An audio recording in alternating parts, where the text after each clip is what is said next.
And look, lastly, I just want to, you've got daughters. Yeah. The difference between boys and girls for a father, carries different stresses. So, what are yours? I've got one of each, a 7-year-old boy and a 9-year-old daughter. Cool. So I get a bit of both, and I was reading in your book thinking about, what happens with the boyfriends, and I think about, I think of the future, and already my daughter's rolling her eyes at me. Yeah. It's already, they're just such different creatures, I think, Well, we've got it all sorted, and as we come to an agreement with my daughters, they won't have sex until I'm dead. Yeah. So it's careful. It's done. Yeah. No. I am I've got the gold medal of being an embarrassing dad. Yeah. I've got two 12-and-a-half-year-old daughters, and I'm famous for setting up the world's first nude ocean swim. Yeah. So you go, they've been schooled, at the University of Hard Knocks, and I look at them. I give speeches about this, about thinking about people as earthlings, rather than men, women, black, white, gay, straight, blah, blah, blah. We're all little earthlings crawling around this tennis ball in a vast, meaningless universe. So I just look at them dispassionately as Marsh family members. Yeah. Right. The fact that they're girls, well, whatever. Yeah. Obviously, that will bring different challenges when and if they arise, but the goal is still the same enhanced father's goal of out of jail, courage, compassion, joy, confidence, resilience, or whatever. I might have pulled those 5 out of my arse, but they're probably quite accurate to what I'm trying to do subconsciously and consciously. Just make them happy, functioning adults that go out into the world and contribute and lead worthwhile, rewarding lives. Yeah. And then it's the whitewater thing. You take on, but forget the competence.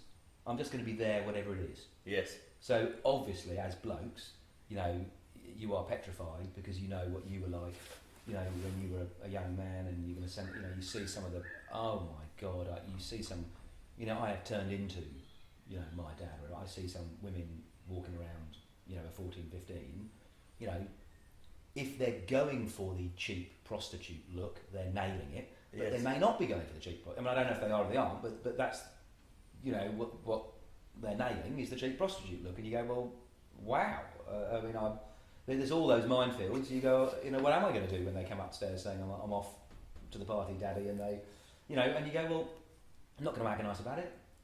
If you've got a relationship where you're involved, you've got trust and respect, and part of being a parent, for me, which I haven't spoken about at all this morning, but it's about setting boundaries. I am not in any way, I don't view my role as friend. I'm very happy to take it, and I love it, but that's an intended beautiful byproduct. It's to be a role model without thinking I'm clever, and to give them certain values and whatever else, but also to be the person that says no. So an example of my daughters, and hopefully they never watch this, but it is just no to earrings, and for my son it's no to motorcycle, and I don't care if I'm wrong. That's not the point. It's got nothing to do with right or wrong. Yes. So my son, so just be clear. If you want a motorbike, I will do everything in my power to stop you having one. Okay, just to be really clear, right? I don't care if your heart's dream to have a motorbike, right? Nothing wrong with motorbikes, but you ain't having one in my house, right? So you pay for every single thing. If you want me to drive you to a lesson, I'm not going to do it. If you want me to keep it in the carport, you can't. I will thwart you. Okay? So then, if that makes you want to leave home at 18 and hire a unit and get a motorbike, well then you're a free man. But just so you know, you ain't having a motorbike, because everyone I know who's dead before their time has died on a motorbike. So it's just my little quirk. Welcome to a world where you can't do everything that you want, or it's not easy to.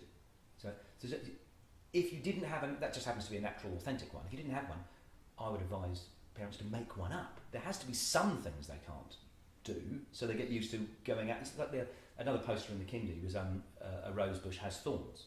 Yeah. Don't take the thorns out. They're in for a difficult time if they go out into the world never having been thwarted or whatever. Yeah, so totally. my girls, all of their classmates have got pierced ears.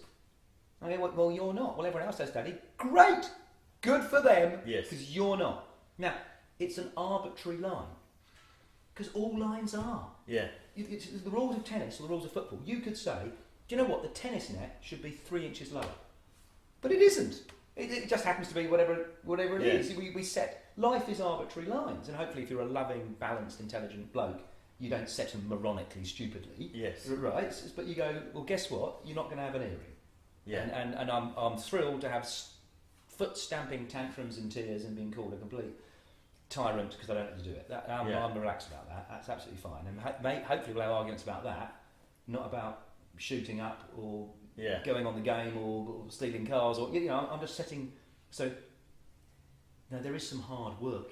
Hard was the wrong word. There is some hard stuff I think that shouldn't be ignored. And forget my example. People watching may think there's two stupid examples there, but it doesn't matter what the examples are. I think in everyone's life there has to be some. So if I said to a dad, what are the apps? Chat me through 3 of the absolutes that exist in your home, and they say there aren't any. Yeah. I mean, again, that's not up to me. I do whatever you want to do. But I was just, well, maybe there should be a couple. Yeah. Else, what are they learning? I mean, when they go to do a job, there'll be some things that they can't do. They'll say get in by 9 o'clock, or